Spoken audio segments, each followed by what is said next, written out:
right now, the biggest thing in the news is the whole Keefe D situation with Tupac. Oh, I forgot to ask you about that. I can ask you about Keefe D.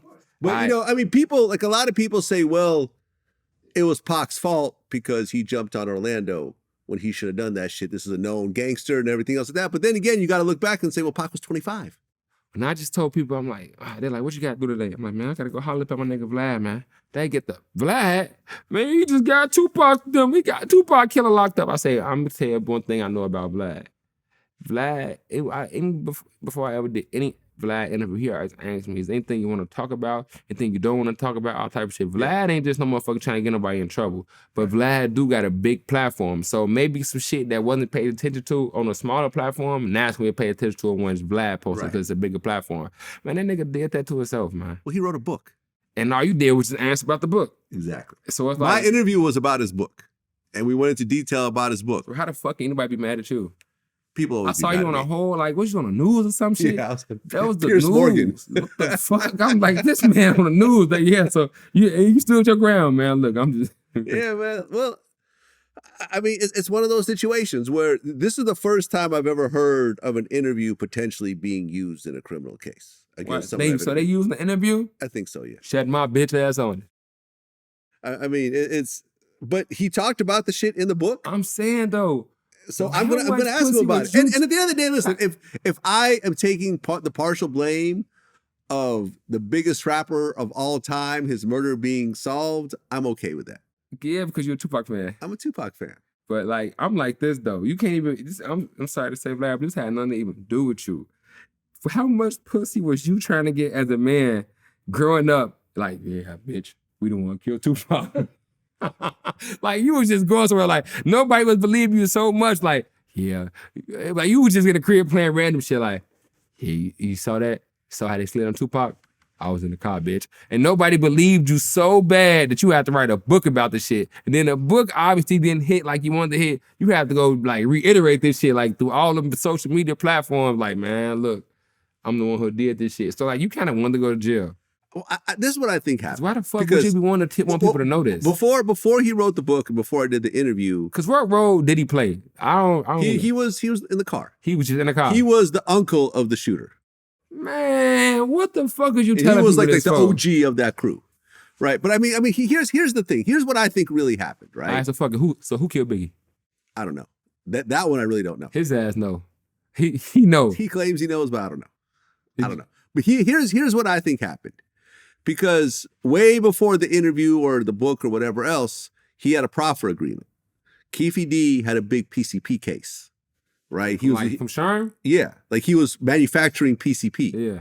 And they found a whole bunch of it on him, and he was facing life in prison. Oh, yeah. So they offered him a proffer agreement. Greg Kading. What's a proffer agreement? A proffer agreement is also called Queen for a Day. That means, let's just say... It's like immunity. Sort of. Okay, so this is how it works. You're the criminal, I'm the detective. I'll say, okay, Rico... You're busted for all this drug shit. But I know you were involved in all this other shit. Tell us. No, hold on. Tell us about all this other shit, and everything you say can't be used against you. And as long as you're telling the truth, I'll drop all this other drug shit that you got facing right now. So that's like just taking like the lesser crime. Sort of. So basically, they said, look, we'll drop this PCP case, and you're facing life in prison because of all your priors and how much PCP it is. Tell us about the Tupac case. Tell us everything. It can't be used against you. In the Tupac case from the beginning. They'd already investigated the whole situation. Oh, so he was already... They already kind of knew, right? Okay. And they had all the pieces or whatever. Like, tell us everything, tell us about the whole situation, and we'll drop your PCP case. Wait, is you not going to get in trouble for this? Okay, and whatever you say today... Can't get used against you. Can't get used against you. He fronted this shit. But it's called Queen for a Day, meaning that it's only for that day. Meaning that if you decide to retell that story tomorrow to someone else, that can be used against you. And he didn't know this? I'm sure he did know this, but he thought it was a game, though. He thought it was he felt like, well, he but thought he got away with the shit. Gray area. It's kind of gray area, so whatever. And I think what really happened is that what happened was when the detective got all his statements, he was secretly recording him. And after he left the police force, he released the footage. He released the audio.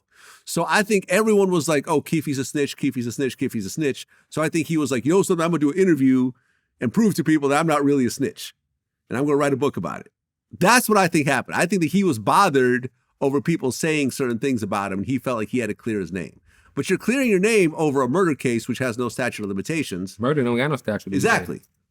27 years later, we're seeing what happened. You fronted your shit. And ultimately, he is now being charged with the shit that he said in the interviews and what he wrote in the book. So, but I think a lot of it is based on the ego. He just couldn't hold being called a snitch by his community. Man. That's what I think. You feel like you got parts in that shit? Keep on it. Well, I feel that I told the story and popularized it. I had him tell the story, and we had Vlad TV is bigger than a book. Oh, you know what I'm saying? Vlad TV like one of the biggest motherfuckers you can go. So I think we had a role in it. But then again, if you write a book about a bunch of your crimes, I will interview you about that book. Yeah, and it's up to you what you gonna answer and what you gonna say. There was no hidden cameras nowhere. There was no private conversations that I used. It was all, you wrote the book. You want to talk about the book? He said, yeah. I said, okay, we could talk about the book. You gonna put some money up on his books? I gave him some money. Well, the funny part is that he actually wanted to do a third interview because we did two. And he asked for a deposit, which I gave him. And I already knew. I'm like, okay, he's going to just run off with this money. So he ran off with the money. And then he got arrested. So, that was his bad karma. I was just like, I know I'm probably not going to get this interview, but that's cool. I saw the body cam footage of him getting locked up. Yeah. Like he knew it was coming. Keefe D. Yeah, man.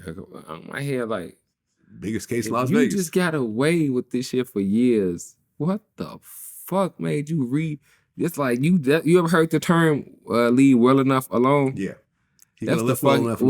So you should have took whatever book sales money you got and put that towards some real shit to like reverse the energy of the air. Like, man, look, I know this book getting sold over some bullshit. Let me put some of this in the Tupac Foundation and put some of this shit at, like, did the book sell? I think it did, yeah. So he made some money. He made some money. He fronted this shit. I mean, the co-writer, the actual writer of the book they was right in jail there. Beating his ass. Real Tupac fans, they in jail beating his ass. I'm sure he's in PC. Man, look, they coming in there and beat his ass. He in there with Lil J?